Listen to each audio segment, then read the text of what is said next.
ओम शांति।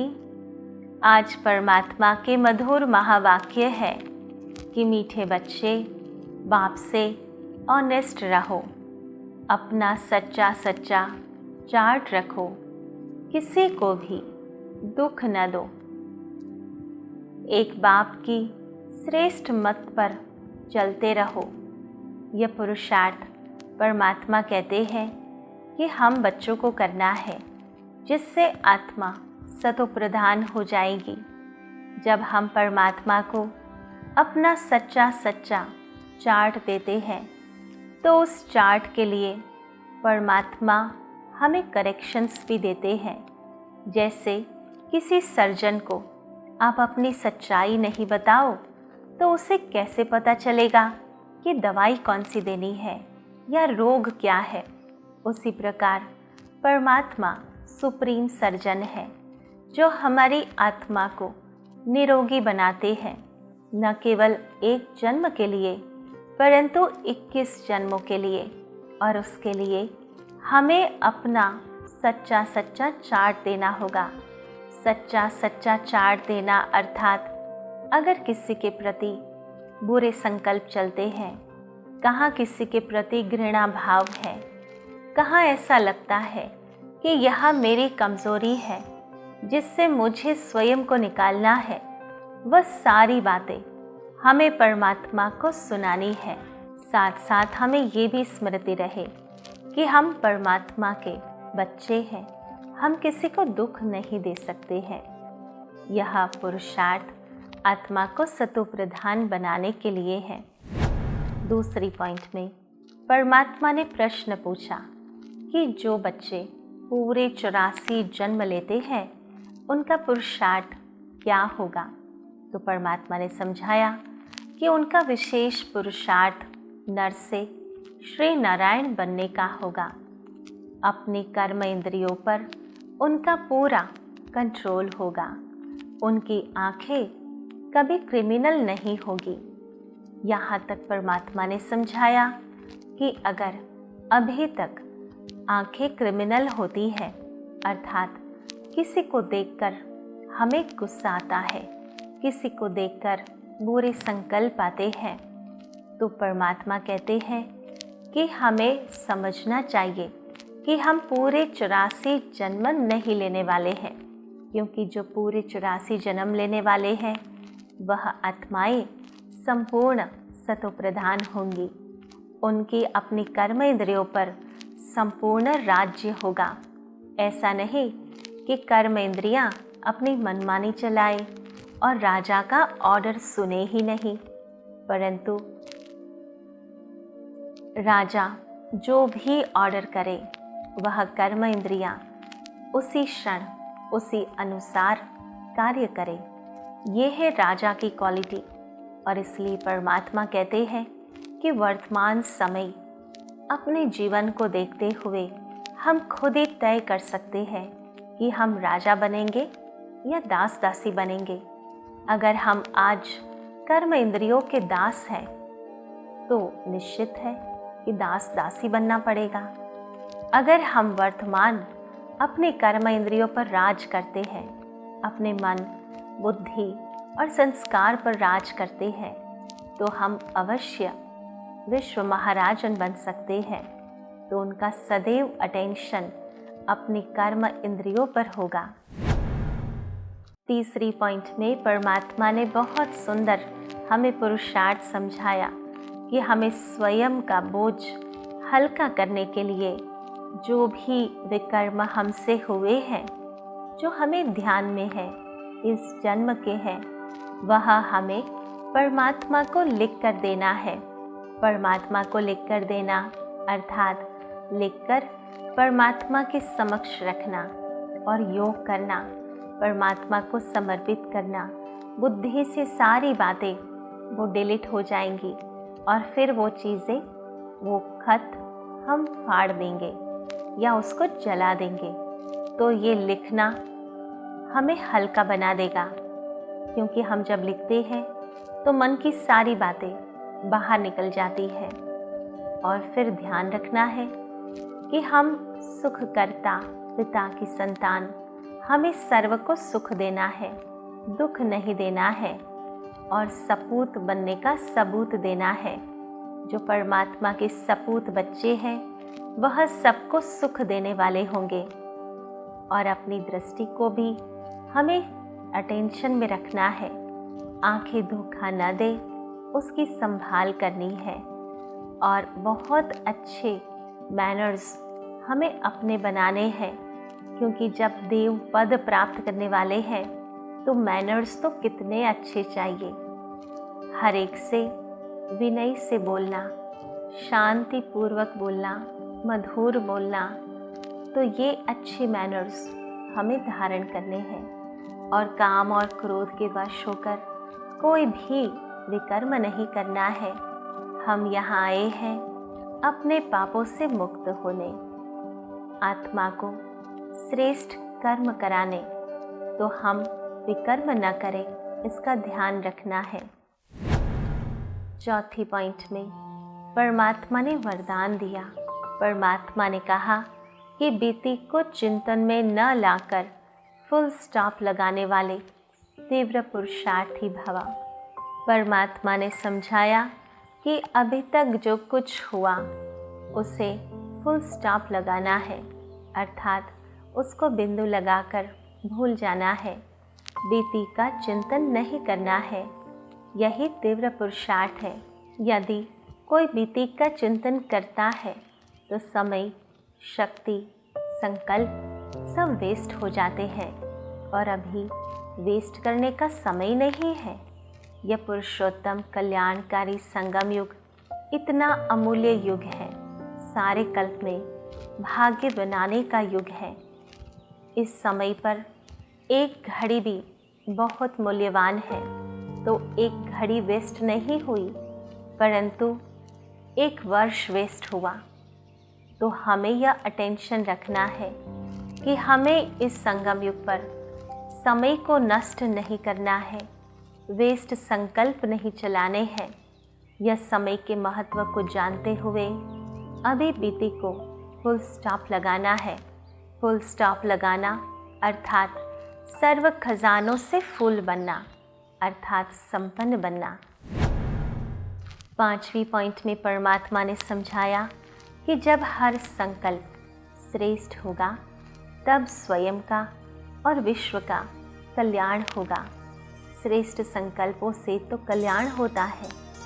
तो हमें यह अटेंशन रखना है कि मेरा हर संकल्प स्वयं के प्रति या विश्व के प्रति श्रेष्ठ हो, कल्याणकारी हो, सर्व के प्रति सुख की भावना वाले हो, सर्व को शांति देने वाले हो। हमारे संकल्पों से संसार परिवर्तन होगा। यह महत्व हमें अपने संकल्पों का रखना है। तब एक एक संकल्प परिवर्तित हो जाएंगे, एक एक संकल्प श्रेष्ठ हो जाएंगे। तो आज से, अभी से हम पुरुषार्थ करेंगे, अपने संकल्पों पर अटेंशन रखेंगे, पहरा रखेंगे कि एक भी संकल्प मेरा वेस्ट नहीं जाना चाहिए, पास्ट का नहीं होना चाहिए, फ्यूचर की चिंता वाला नहीं होना चाहिए, बदले की भावना वाला नहीं होना चाहिए, परंतु हर आत्मा के प्रति, चाहे वो कैसी भी है, कोई भी सिन क्यों नहीं हो, स्वयं से कोई गलती क्यों नहीं हो जाए, परंतु हमें संकल्प श्रेष्ठ रखना है। परमात्मा ने समझाया है, जो श्रेष्ठ सोचते हैं उनका हर कार्य श्रेष्ठ हो जाता है, और जिनके संकल्प में कहाँ ना कहाँ कन्फ्यूजन है तो उनके कार्य बिगड़ जाते हैं। तो हमें बस श्रेष्ठ सोचना है। आज से ही दृढ़ प्रतिज्ञा करेंगे। तो ऐसे यह मुख्य 5 बातें परमात्मा ने हम आत्माओं को समझाई। परमात्मा ने कहा सर्वप्रथम कि हमें अपने आप को ऑनेस्ट बनाना है। उसके लिए परमात्मा को सच्चा सच्चा चार्ट देना है, किसी को दुख नहीं देना है और परमात्मा की श्रेष्ठ मत पर चलना है। दूसरी पॉइंट में परमात्मा ने हमें 84 जन्म लेने वालों का पुरुषार्थ समझाया। परमात्मा ने कहा कि वह नर से नारायण बनने का पुरुषार्थ करेंगे। हर कर्म इंद्रियां अपने कंट्रोल में रखेंगे और आँखों को क्रिमिनल होने नहीं देंगे। तीसरी पॉइंट में परमात्मा ने पुरुषार्थ के लिए समझाया कि स्वयं का बोझ हल्का करने के लिए जो भी विकर्म किए हैं वो परमात्मा को लिख कर देना है और अब कोई विकर्म नहीं करना है, किसी को दुख नहीं देना है, सपूत बनकर रहना है, साथ साथ अपने दृष्टि की बहुत संभाल रखनी है और बहुत अच्छे मैनर्स धारण करने हैं। काम और क्रोध के वश कोई भी विकर्म नहीं करना है। चौथी पॉइंट में परमात्मा ने वरदान में कहा कि बीपी को चिंतन में न लाकर फुल स्टॉप लगाने वाले तीव्र पुरुषार्थी भव। और पांचवी पॉइंट में परमात्मा ने समझाया कि जब हर संकल्प श्रेष्ठ होगा तब स्वयं का और विश्व का कल्याण होगा। तो आओ चलते हैं अनुभूति की ओर। ओम शांति।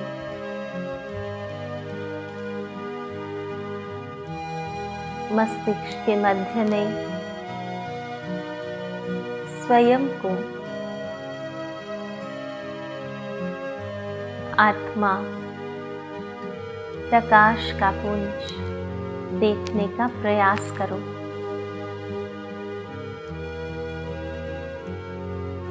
मैं आत्मा ज्योति बिंदु स्वरूप चमकता हुआ सितारा हूँ। परमात्मा की संतान, सर्व को सुख देने वाली,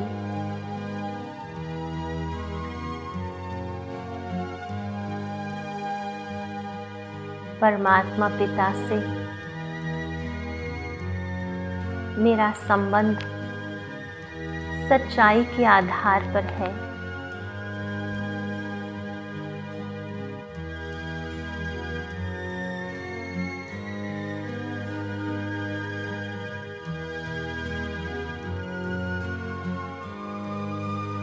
हर बात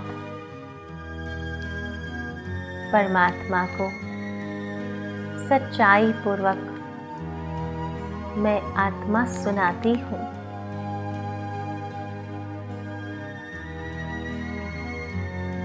सतयुग की स्थापना में मददगार,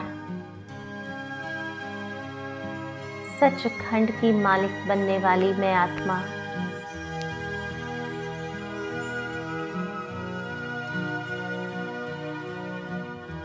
अपने मन, वचन और कर्म से सत्य बनती जाती हूँ।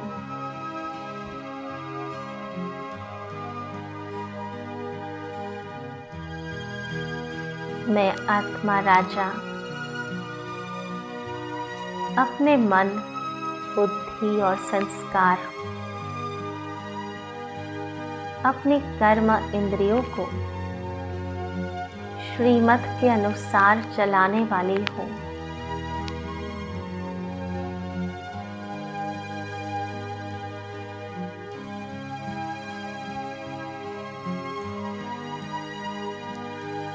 आत्मा राजा का हर संकल्प श्रेष्ठ है,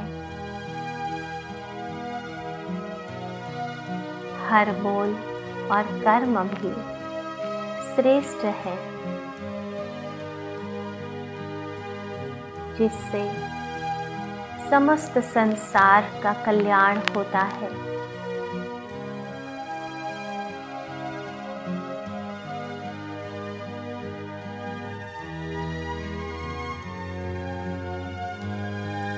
मैं आत्मा स्वयं को पुरुषोत्तम बना रही हूँ।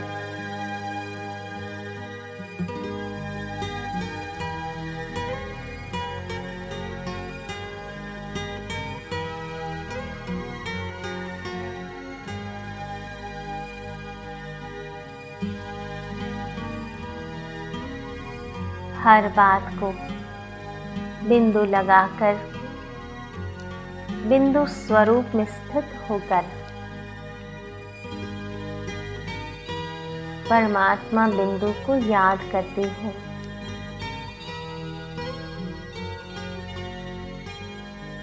ओम शांति शांति शांति।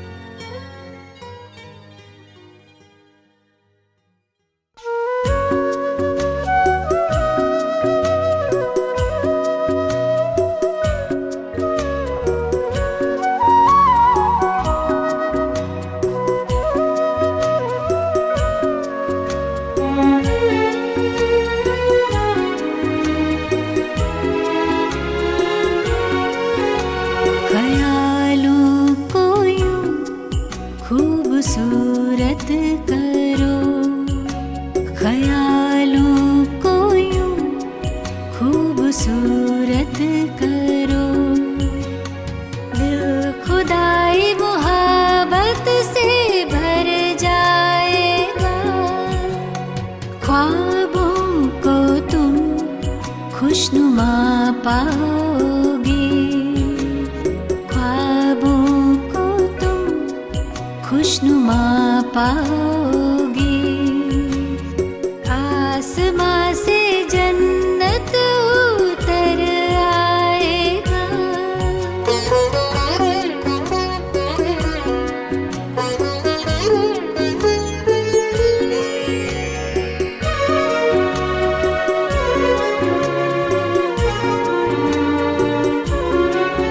इन ख्यालों में ऐसी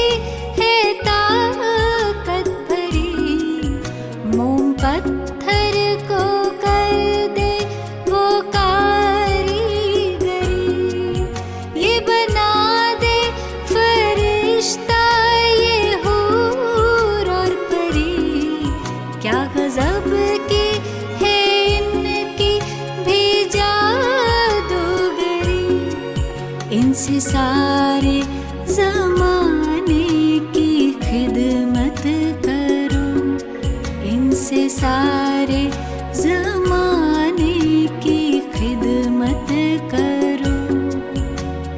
खुद दुआओं से दामन संवर जाएगा।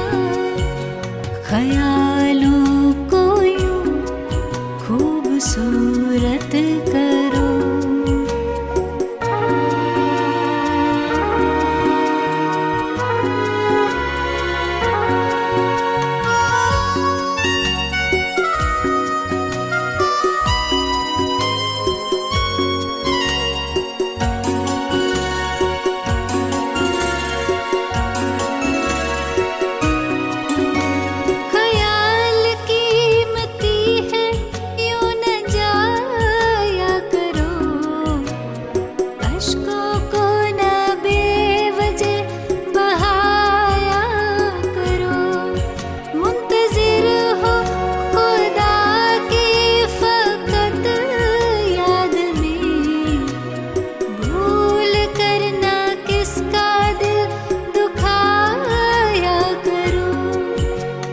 मुश्किलें मिटा देगा वो मुश्किल को सान।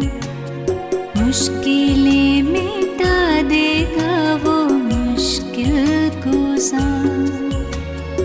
रूह में वो ताकत भर जाएगा। ख्यालों को यूं खूबसूरत करो। ख्यालों को यूं खूबसूरत करो। दिल खुदाई मोहब्बत से भर जाएगा। ख्वाबों को तुम खुशनुमा पाओगे। ख्वाबों को तुम खुशनुमा पाओगे। आसमां से जन्नत उतर आएगा। ख्यालों को यूं खूबसूरत करो। ख्यालों सूरज